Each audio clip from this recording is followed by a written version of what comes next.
Good morning. Today we have with us Martha Stewart.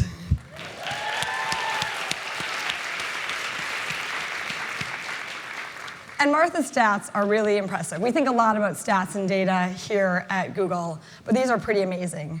37 million readers, users, viewers, and listeners each month. She inspires them to celebrate art in their everyday living through cooking, entertaining, gardening, decorating, crafting, organizing their holidays, weddings, pets, their entire lifestyle. And today we're here to look at her most personal book yet. She literally invites readers into her home for a year's worth of celebrations across all times of day and all seasons. This book is a return to her first book, Entertaining, which actually established Martha as a household name more than 30 years ago. And this is her 75th book. And I heard that on Jay Leno, and I thought it was a joke, but it's actually her 75th book.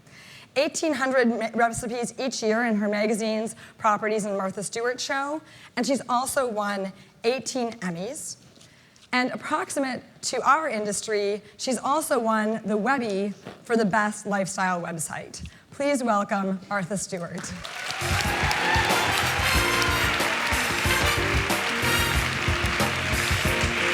Hello. Hi, everybody. Thank you, Marissa. We are so delighted to have you here I just today. tweeted.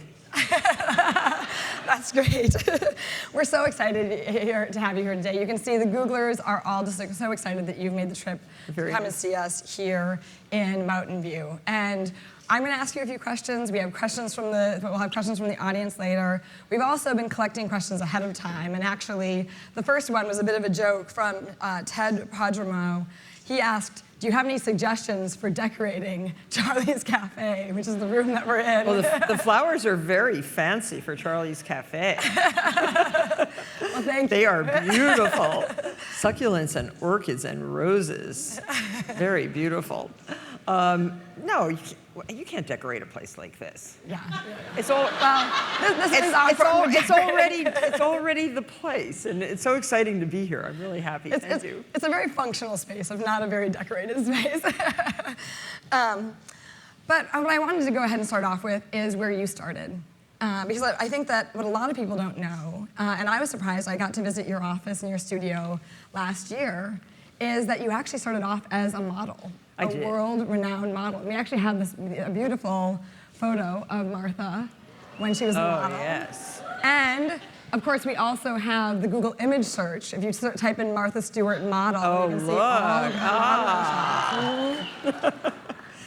And where did that waist go? Just stunning, just stunning, stunningly beautiful. And I guess I would love to hear the story of how you went from a model to becoming a do-it-yourself icon, and how you. Well, how before you I was a model, transition. I was actually a student. Okay. And during high school, in order, one of 6 kids, my father was a pharmaceutical salesman, and my mother was a teacher, a 6th grade teacher.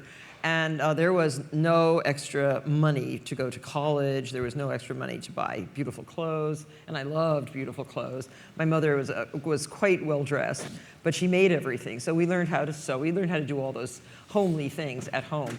But so I started modeling when I was 13 to pay for extras like college. And it was very successful because in those days, college was only $3,500 a year, including room and board, and that's very cheap compared to what it is now, $55,000, $75,000, whatever. And so I did commercials, television commercials, and I did print ads and print editorial. And it was a lot of fun, and it paid $50 an hour at that time, which was a lot of money.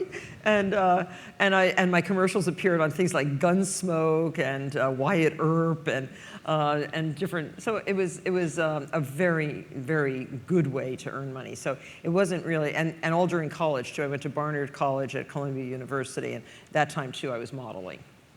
And then how did you make the transition from model to To whatever? having your own Well, show, and to being really a do-it-yourself icon? Well, after college and during college, I was my father-in-law happened to be a stockbroker. He owned a seat on the New York Stock Exchange, and I got interested in investing. It was as interesting then, really, as it is now, although the money wasn't as great. But you could, if you invested in McDonald's, for example, in the early days, that was one of the most successful investments. Or in a thing like, it was called Lisco Data Processing, a very good investment if you bought warrants on warrants. And you invested kind of crazily, like my little firm that I belonged to. I became a stockbroker right after college because I thought that would be an interesting way to learn about business. And it was, because I learned about how a good company or even a bad company functioned. But this is before big-time technology. And I gave up the stock market after about an 8-year career, which I loved very much. And I started a catering business. The catering is what led me into the lifestyle business and the writing of my first book in 1982. And so then how did Martha Stewart Living Omnimedia get started? Well, I wanted to, I had so many ideas for lifestyle, and I realized that there were voids in the media world. There was no one book, for example, like entertaining, that would teach you really the basic tenets of good home entertaining. There was no great garden book. There was no great, and these are illustrated books. I loved photography. I loved colored photography especially. And so I went to my publisher and I said, I'd like to do a whole series of beautiful how-to books so people could really learn how to do everything. And they said, it's all right, but you just keep writing your book a year. And I was writing a book a year. So then I went to Cy Newhouse, who is the head of Condé Nast Publishing, and I told him my idea. And he said, well, that sounds like a magazine. And so I gave him a proposal for a magazine, and then it went on from there. So I started Martha Stewart Living, the magazine, not with Condé Nast, but with Time Warner in 1990. And from there, everything else has grown, especially the idea of synergy between media, television, bringing all kinds of media together. And then, of course, internet, and then merchandising. You can see the whole array of different magazines. Yeah, those probably are, isn't even all of them. Yeah, you're missing Everyday Food magazine, or smaller magazine there. So what were the early days at Martha Stewart Living like? Well, it was so much fun. We consider ourselves a microcosm of a big media company, Time Warner. And we were very proud of being that microcosm. We were put on the most unfriendly floor in the Time Warner Tower on 6th Avenue. Below us was all the mechanics of the building. So my feet were warm because it was a hot floor and probably an unhealthy floor. I hated it. The windows didn't open. Well, we were on the 50-something floor, and you wouldn't want your windows to open up there. So it was unhealthy in that respect. No fresh air, hermetically sealed. And ever since that little time, I stayed in that office for about a year and a half, and I begged to move. And we found a space that with windows that opened, with fresh air, with natural gas for the stoves for our kitchens. All that meant a lot with me. Sunlight, daylight. It was important. It was very important. And ever since then, and you've been to our office, and yes. You know that we have sunlight and daylight, much like you have out here, only much smaller. Well, you're here in Silicon Valley, and it's the heart of innovation, and you're one of the few people in the world who's actually defined an industry. So what words of advice do you have for young entrepreneurs as to how they might try and do the same? Well, we have a lot of people here who are entrepreneurs within Google and trying to build new businesses, define new categories themselves. Well, again, it's finding a void, I think, in your area of interest and expertise, finding that void that other people really also consider a void, and building in that void something that is so original and so enticing and so desirable that many other people will have to come there. I mean, well, that's what Google is. I mean, you had to come to Google. I mean, there was no choice. There was no other way There were other companies, but it was by far the most interesting place to go. I was an early adapter or adopter of technology, and I bought my first computer. It doesn't sound like very long ago, but 1982, I bought my first IBM computer, a PC. I still have it, and I haven't plugged it in. I haven't even tried, but I still have it. That silly-looking little thing. But it was so interesting what was going on. And I've tried to keep up. I know there's lots I don't know, but as much as I can, I keep up with the newest. I watch with interest the new IPOs that are happening, like the Groupon this morning, testing the waters for what else we are going to be distracted with in our quest for our own particular interests, right? Yeah. There's a lot of distracting stuff out there, Marissa, really. It's interesting. We're about a half a mile just up and down the road from the Computer History Museum, which always to me seems like an oxymoron because it's such a short history. But it's really amazing to see how those models a fragment have evolved of over time. So what are the three, if you had to name three really important lessons that you've learned throughout evolving your business? You've been so successful. What are three of the most important lessons you've learned? Well, finding that niche that interests you and will interest others. That's one very, and a niche can be as big as the Grand Canyon. You know, it doesn't have to be a tiny little space. It can be a giant space. And then creating content or something to fill that cavern or canyon with something really valuable and well made. And it can be pretty too, like your beautiful Google Maps, like so many things that you find on the internet that are appealing to the eye but understandable at the same time. And then third, just continue with it, and don't forget to look elsewhere. Don't forget to look at what's coming up behind you, what's coming in front of you, always keeping as current as possible. Okay, and you have so much variety in your business. You know, there's cooking, there's crafting, there's organizing, there's weddings, there's blogging, there's tweeting, there's the TV show, there's the radio show. How do you decide to go into a new area? How do you decide to explore a new venture? Well, we were very avid explorers in all kinds of media in the first place. We were also very avid in exploring retail business, merchandising businesses. And we continue to be so, although we now know that you cannot, even as a corporation, do every single thing that you want to do. And you must concentrate on those areas that are really the most profitable, the most interesting, have the most future, have the most growth potential. So that's what we're doing now is figuring out with our company, our small company, what really we should be focusing on.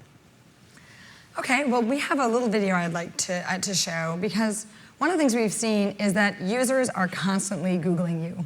They're constantly Googling you, your crafts, your ideas, your recipes, the products, and so you can just see there's just so much inspiration, and you've gone to great lengths to make all of your content really accessible online. We have, yes, we have. And I guess I'd like to talk a little bit. Have you made a croquembouche? I have not. Unfortunately, I can't really cook, but my husband is a fabulous cook. Do you embroider? I do embroider. I do. Like especially cross stitch. I do like to sew, and I like to do crafts with LEDs. But so I like to do like light displays and things. But you know, people have just obviously been so inspired by what you've done, and part of it is that you've made so much of what you do really accessible to them through the internet. And so I thought I'd like you to talk a little bit about how the internet has changed your business, how it's made you more accessible to users? Well, it's changed it tremendously, and we want to be where our customers need and want us, and more of our customers really do want us on the internet. As the population of tablet owners grows, we were very aware of that, and we wanted to be there with the best apps possible. I wish we had a picture of the app, the Martha Stewart Living app. That we should have put up. Sorry, I'm not sure if you have Yes. But if you have a chance to look at it, I suggest you look at it. The first issue of Martha Stewart Living that went up was a specially prepared issue for the iPad. But it is so amazing how you can transform a print magazine into something alive and vibrant, more vibrant than the real printed magazine. And now every month we prepare tablet versions of our magazines, two of them, Everyday Food and Martha Stewart Living. And the people who work, the editors who work on these apps are very happy working on them.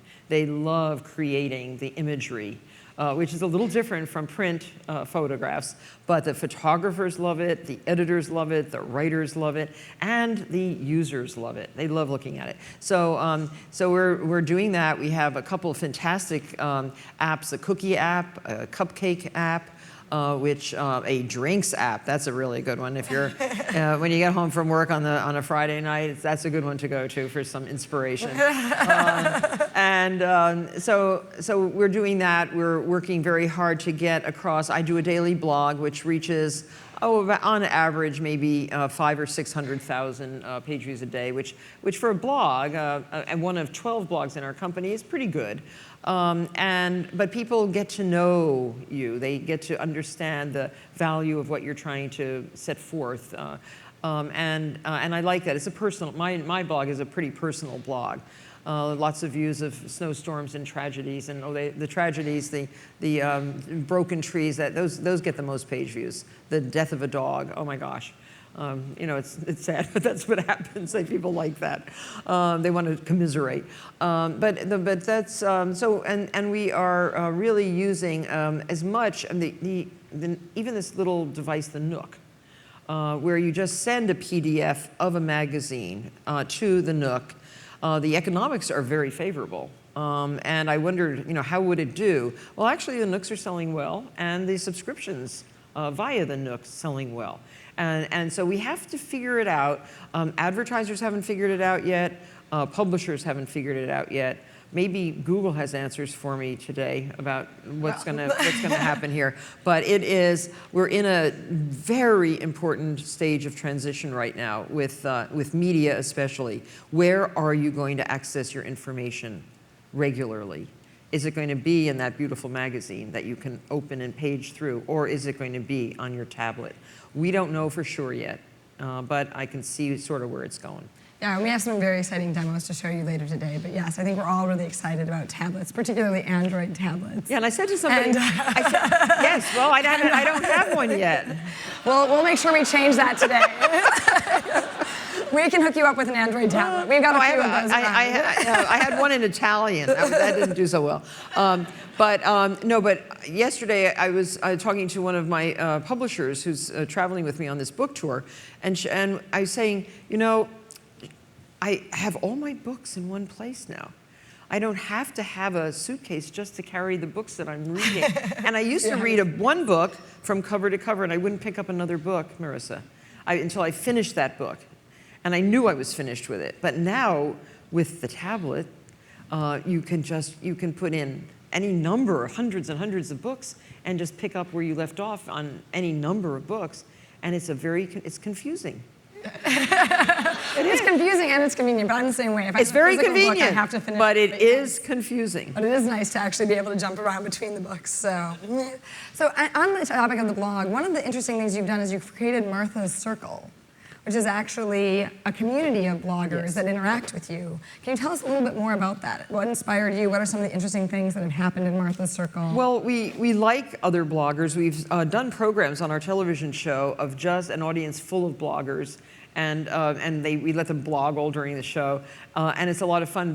But blogging is kind of a wonderful way to communicate with a vast audience. And to get a vast number of opinions about something. And it's so much fun to see who's doing really well in the blogosphere, who isn't. We try to put in our circle bloggers who are actually sort of in tune with what we're doing, maybe even more avant-garde or less, just just to bring a community together, a bigger community. That's great. Well, let's talk a little bit about the television show. Over the years, I think you've had everybody. And so you get these amazing celebrities, and you get them all to do crafts and teach them cooking and everything else. Who have been the most entertaining? Do you have some favorite guests? Or well, last week I had Hugh Jackman on, and I had just seen his new movie Real Steel, which, well, it depends if you like robots or not. If you like robots, go see it, because it's quite extraordinary, these boxing robots who smash each other to death. But luckily I had seen it, and he is charming, absolutely charming, and very self-effacing, and a very talented man. He happens to live across the street, and his windows are in direct view of my daughter's apartment, so we can sort of watch him and say, we wave to each other when he's in there. So I knew everything he was doing in his apartment, and he knows everything that my daughter's doing in her apartment. That was fun, but he's a great guy. And that guests like that who are very sort of proactive and get into the segment that we're trying to do.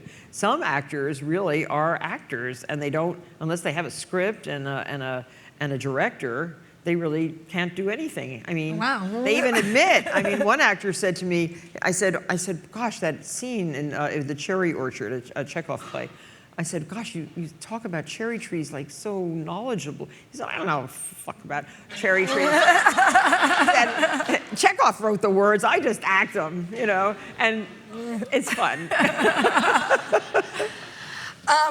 Is there a biggest or funniest mishap that's happened on the TV show? Mishaps happen all the time, and the more mishaps, and with comedians especially, because they make mishaps happen. And we had one guy. I'm going to forget all my comedians' names, the ones I love the most. But Seth Meyers, for example. Seth always makes something bad happen. And Conan is very funny. And Jimmy Fallon, I made him on a Halloween special. I made him put his hand in a secret box. You have to stick your hand through a membrane. And I said, what do you feel? And he says, it feels awful. And then I uncovered it, and it was full of mealyworms, live mealyworms. Oh. And he has never forgiven me. He's trying to get back at me. But.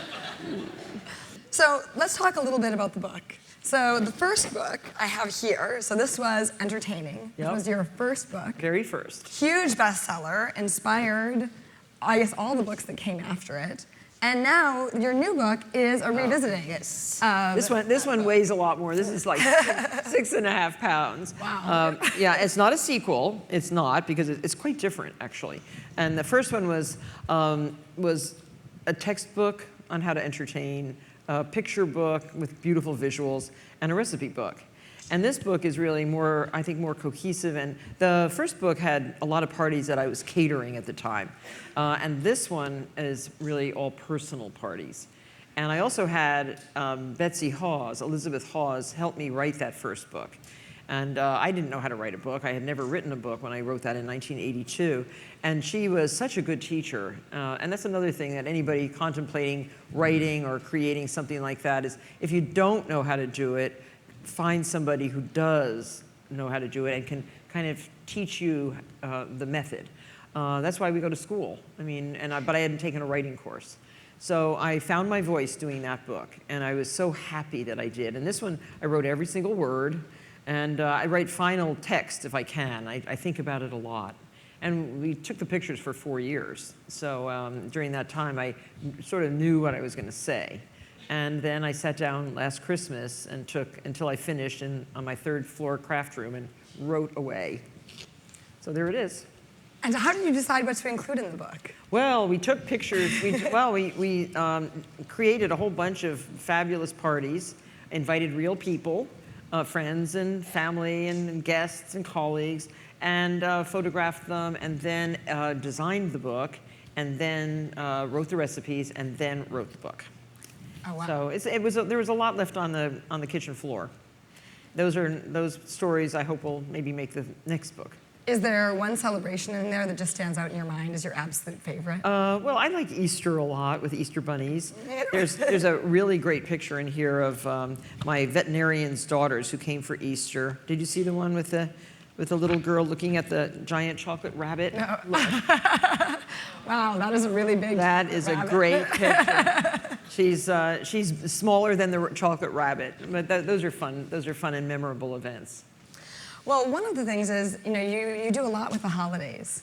How do you make the holidays fresh year after year? How do you reinvent them and keep them exciting? Well, when I was doing my proposal for the magazine with Time Warner, I remember meeting with the big honchos, and I showed them a prototype for a July issue. And July, of course, includes July 4th. And they said, well, this is all great, but what the heck are you going to do next year? Because they thought it was finished. And I said, I think we could probably not repeat ourselves for 20 or 30 years with all the ideas. It's about having creative teams, about making up new ideas, making up new ways to celebrate traditional things. And that's what we do all the time. That's cool. So Thanksgiving's right around the corner. What are your plans this year? Oh, family Thanksgiving. I think we're going to have it in New York City and with some friends. And there's a new grandchild, Jude, and we're going to have her sitting at the table, hopefully, maybe eating her first piece of turkey, if her vegan mother allows it. I was going to ask you what your funniest Thanksgiving experience might be, but that might be it. No, the worst one was the first I ever had, and I was 19 years old, right after I got married. No, I must be 20, because I got married when I was 19, then it was my first Thanksgiving, I was 20. So I was 20 years old. I thought large even then, and I was living in New Haven. My husband was at Yale Law School, and I was commuting backwards to New York to go to college. And I invited his whole family and my whole family up to our little cottage in the woods in Guilford, Connecticut, where we lived, on the other side of New Haven. It's stupid, stupid, stupid life. And I, down the end of the road is a turkey farm, Gotsy's Turkey Farm. And I went there on Wednesday to buy my turkey. They were all packing up, and they said, well, it's lucky you came in today, because we're taking off for Florida tomorrow, the farmers. And I bought a 35-pound turkey. And made the stuffing, got it all ready the night before, set the alarm for 3 a.m. so that the turkey, it was 35 pounds, 20 minutes a pound, it takes a long time, would be ready when the guests got there, and which was about 2.5 hours from New York. And I fell back to sleep, in a dead sleep. I was exhausted. And I had asked my husband to preheat the oven to 300 degrees. He had just put it on broil. So we woke up to a house full of black smoke. The turkey was totally charred on the outside. And this was at 7 a.m. And I started to cry. And I got in the car, jumped in the car. My husband thought I was leaving him. I should have then. It would have been better. Better. No, I'm just kidding. But I drove down to the turkey farm at the end of it was really virtually at the end of the road, and they had one turkey, semi-frozen, it's still there, that they hadn't sold. I grabbed it, took it back home, took the stuffing out of the older turkey, put it in, and put it back in the oven. Our Thanksgiving dinner was about 5 hours late, but the relatives, they went along with it. And that blackened turkey, now there are recipes for blackened turkey, for God's sake.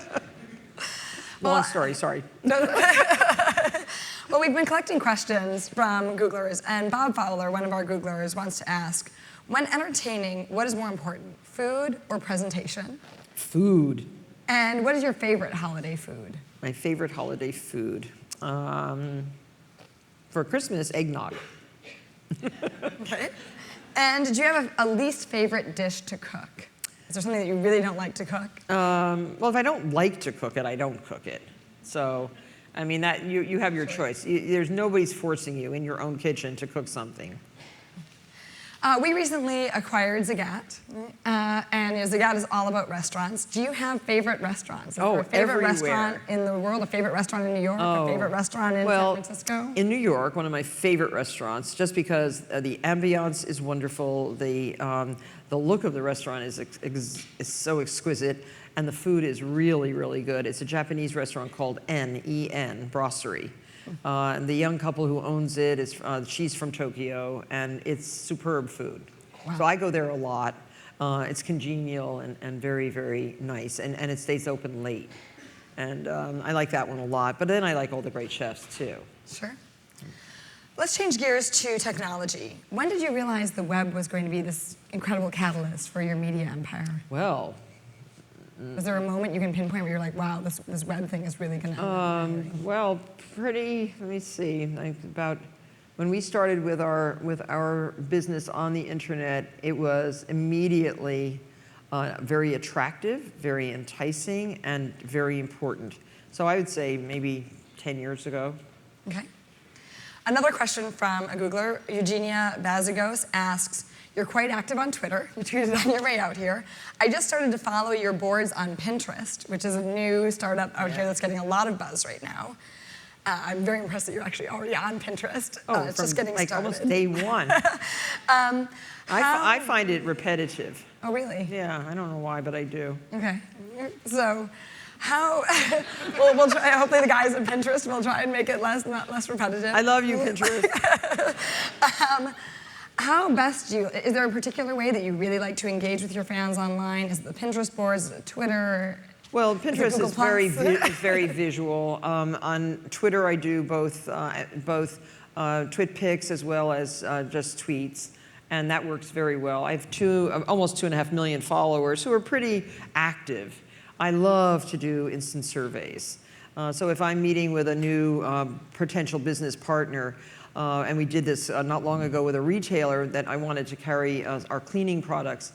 I said, I just tweeted while I was sitting with the CEO, I tweeted, would you buy my cleaning products at such and such a retail outlet? I got back, several hundred tweets within 3 minutes saying exactly, well, that store isn't near me, I can't buy it there because it's too far away from my home, but instantaneous results. I love it for that. And I also love it for instant news because it really does keep you informed. Facebook is a fantastic way for us to communicate, and I just can't wait to really get into our Google+. So Martha's on Google+.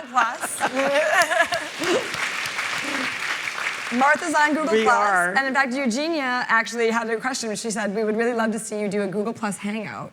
You can actually do a hangout where you broadcast to all your fans, and we'd love to see you do some demos and some crafts and cooking. We will do that, absolutely.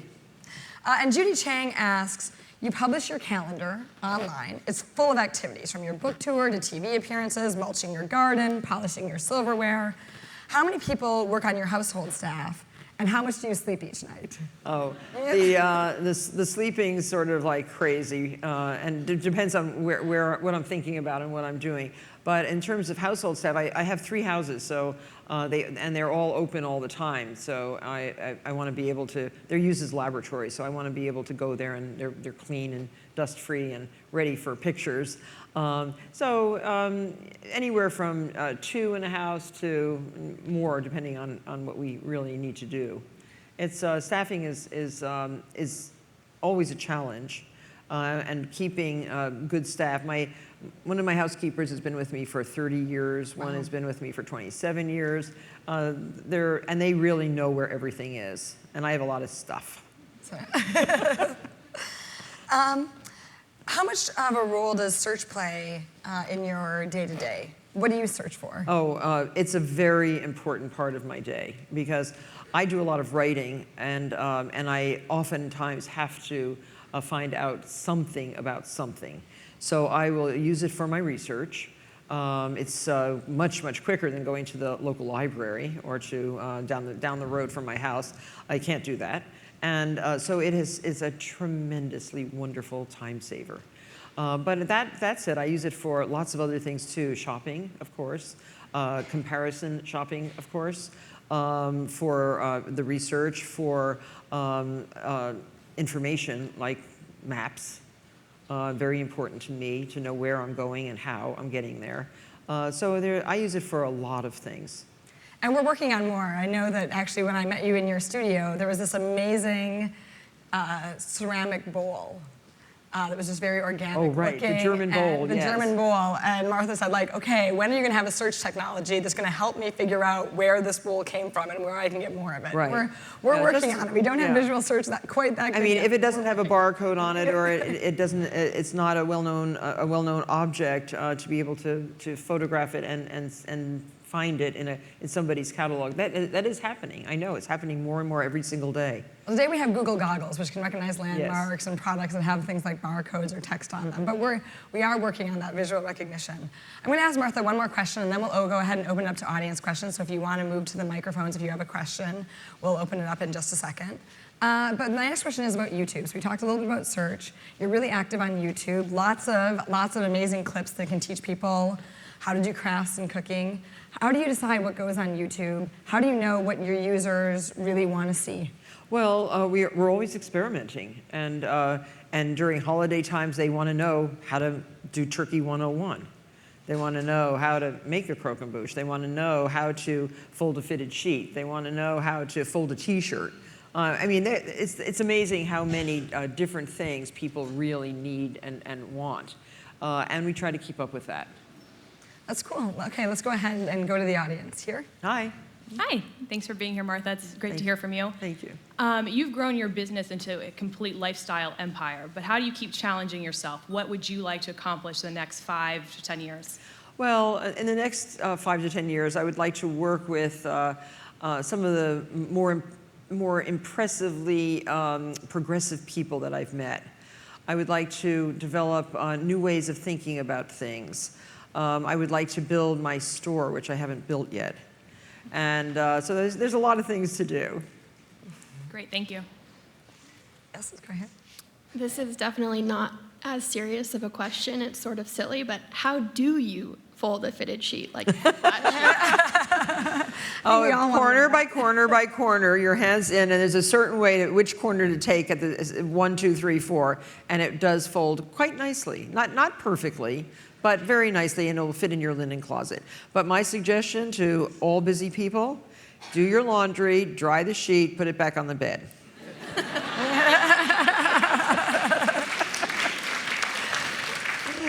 Practical advice. And not every 3 weeks, by the way. No, I took a survey on Twitter and asked them how often people they change their sheets. beds. I was horrified. Horrified. I mean, really, the average was 2 weeks. That's really bad. Well, you have to worry about these people who are online all the time taking all those surveys, I guess. Yeah, so you created so many recipes, maybe thousands. How did you manage to stay fit at the same time? Stay what? Stay fit. Physically fit. Oh, fit. Oh, my God. Well, it's hard because I eat a lot. I have to taste a lot. I'll get off a show, and then they'll, in the kitchen, in my test kitchen at TV, they'll have 44 different croissants for me to taste, to choose the best croissant. It's really hard. But, and it's interesting, but it's also difficult. And I exercise a lot. I'm not a maniac, but I exercise a lot. I eat really well. I eat from my own organic garden. I'm going to see your garden here, I understand. Yeah, yes. We have a garden right outside Yeah, I want to Charlie's. see it. I grow pretty much all my food on my own farm. Is there any natural limitations of number of recipes in the world? I don't think so. I think recipes can be altered by a teaspoon of this or a tablespoon of that. And I think we have created original recipes in our company, many, many thousands of recipes. And they're in many of the 75 books that we've created and all those magazines. And we have a good recipe search on our site. Okay, thank you. Let's go here. Thanks again for coming, Martha. This is awesome. Thank you. So I'm curious, you're surrounded by gourmet organic food, and for everyone to sort of look to you as an example in all of this, are there times when you just want to close the door and splurge and eat like a TV dinner? I haven't haven't found a TV dinner that is that enticing yet. And I've tasted a lot just to see what's really out there and what people are putting in their children's stomachs, and it's pretty depressing. We're working on food now, and it's very interesting to see who is doing good prepared foods for the marketplace, good ingredients for the marketplace. I am a very, very staunch supporter of non-factory farming. I hate what's going on in the factory farms in America, and I cannot abide the cruelty to the animals that we're being fed, to the way grains are being grown. All this gluten intolerance that's going on is a very serious problem. And why? When I was growing up, nobody was allergic to wheat. I didn't know one person. I didn't know one person with a peanut allergy. I didn't know, and I don't think it's the peanuts, and I don't think it's the wheat. I really think it's what's the processing. I think it's the way it's being grown. I think it's the way it's being sprayed, fertilized, all of that. And we have to really, really, as a country, pay attention to that. Thanks. Okay. It is true. My two closest friends both have a gluten allergy. Yeah, I mean, it's crazy. Yeah, so of the three of us, two of them have gluten allergies. Yeah. Hello, Martha. Thank Hi. you for being here. I have actually a business-related question. As a leader of an organization, how do you continue to have all of your staff meet the same level of excellence and continue to innovate year over year in the areas of creative design, et cetera? Well, you try to hire in the first place people who have the same DNA as you have. You want them to be interested in the core content areas of your particular kind of organization. And we were very, very, very good at that. As an organization grows, that can get away from you, and you can be less choosy or less fussy, or maybe there's not as many talented people in those specific areas as there used to be because there's more competition. It's an ongoing, challenging problem for any company. And you just have to have a very good HR department and one who is looking at a good search department, human resources, to find the right people for your particular company. You know, sometimes I'll see people and I think, God, what are they doing here? You know, not physically. I don't mean physically, but when I see what they create, what the heck are they doing in this environment? They just don't have it. And you have to really be very, very careful about that. Thank you. Hiring is something here at Google that we take really seriously too. I know. Yeah. Hi, you've inspired me so much to create in my own home. Before I discovered you, I couldn't bake potato, and now I'm bringing pies to all the holiday events. Oh, good. It's awesome. And I know you have a small corner on your website and in your magazines dedicated to kids, but I was wondering if you were really thinking about expanding that to get our kids to create more. We had a wonderful baby magazine and a wonderful kids magazine about 8 or 9 years ago. It was a fantastic publication. I want to bring that back, and the reason that we stopped publishing it was lack of advertising. There's not very many magazines devoted to the raising of children, to the teaching of kids, and I think the internet is a more appropriate place actually for that information. And we are working on plans to re-enliven or enliven that area. Great. So watch for it. I will. Hi. Hi. Obviously, you've had a very successful business career to date. In looking back over everything related to your company, what is the one decision that you, in retrospect, you wouldn't have made, knowing what you know now? Well, I had one horrible stumbling, which was a stock sale unrelated to the company, unrelated to anything. I was on a plane. I mean, I can go through the whole thing, the whole litany of the disaster. I would avoid disasters, like legal problems like that, forever. That's what I was asking. Yeah, because that sets you back terribly, and it could have destroyed my company. But the customers never left. Advertisers did go to the sidelines for a while.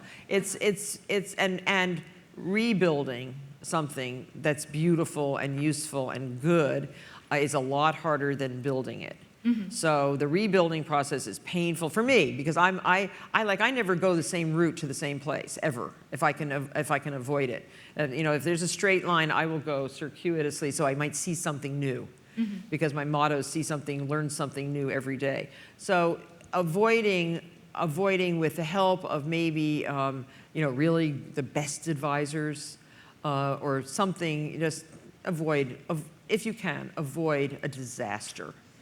And if you fall into that crevasse, get out of it in the fastest, best, cleanest way possible. Okay. Hi, thank you. So. And let's take 2 more questions. Hi, Martha. It's good to have you at Google. So I don't actually quite enjoy cooking, but I think it's because I don't know how to cook. So my question is, how do you keep it fun in the kitchen? What's your advice for someone like me? Well, I think you should take some great cooking lessons if you don't really know how to cook. And it's hard to teach yourself how to cook. I watch people, and I like to sit like at a sushi bar, and I sat watching Nobu himself do sushi for a long time, eating there quite often. And he finally let me cut sushi with him, and he gave me a sushi chef's coat, which I'm very proud of, because very few people get a Nobu sushi coat. So I watch, and I learn by emulating the very, very best. I'm lucky at my job because I can invite any chef on my show and learn from him. We had Thomas Keller on the other day. The way he uses his hands and the precise nature of his cooking is so interesting. And so you should, if you're interested in eating, you should be interested in how that food is made. And then it might induce you to learn. Thank you. Yep. Hi, Martha. Thank you for being here. I have one question. You're very successful. I would like to ask, I'm sure you had some difficult times. How did you put yourself together again in those difficult times and just kept on going? Well, I'm very strong. I have good solid family genes behind me of longevity and strength. And when you know that you are okay, you're okay. You have to just keep telling yourself. And it's really about not so much self-preservation as knowing that what you're doing is useful and good and profitable and interesting. It's a simple little formula. Thank you. Okay, well, there's one question I always like to ask. Yes. Which is, what is the best piece of advice you've ever received?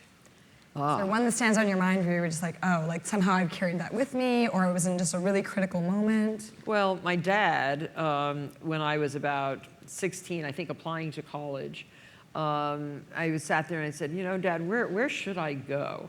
And he said, you know, Martha, you're a smart girl. You can do pretty much anything you want, and you make up your mind. And that when he said you can do anything you want, I think that kind of encouragement is invaluable for life. And let's talk a little bit about the future. Oh. Where do you think the do-it-yourself industry is going? Where does it go in the future, in 5 years, in 10 years? How does it change shape? Well, one reason that I'm on a book tour right now is because, after so many books, you think, oh, do you have to go on another book tour?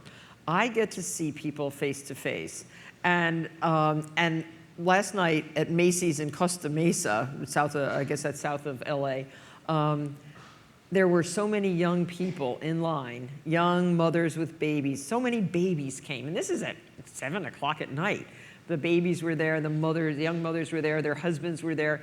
I can see that the craving for good, solid how-to information is alive and well. And I think that that's why the kind of work that I do and our company does in terms of teaching and inspiring is very important. And if you forget how to learn, even the homeliest chores, you can't live. You can't. And it's, we're not all billionaires, we're not all millionaires. We all have challenges in life, but knowing how to do things so things can be done well, I think is very important for the rest of your life. And on that note, the book is about entertaining, and entertaining well. We actually have books for the first 2 rows. If you reach underneath your seat, there's a card underneath, and you get a voucher for today's book and Martha's book. We're going to have a book signing. It's going to be in Seville Tech Talk from noon to 1, so Martha will be there signing books. You can also buy the book there, so you can buy the book and have Martha sign it, get a chance to meet her. For the next hour, we're all going to go and show you some of what we're up to here at Google and how we get things done here. But this has just been so wonderful. It's such an honor to have you here, and you've been just so wonderful this morning. Let's give Martha a really warm round of applause. Thank you.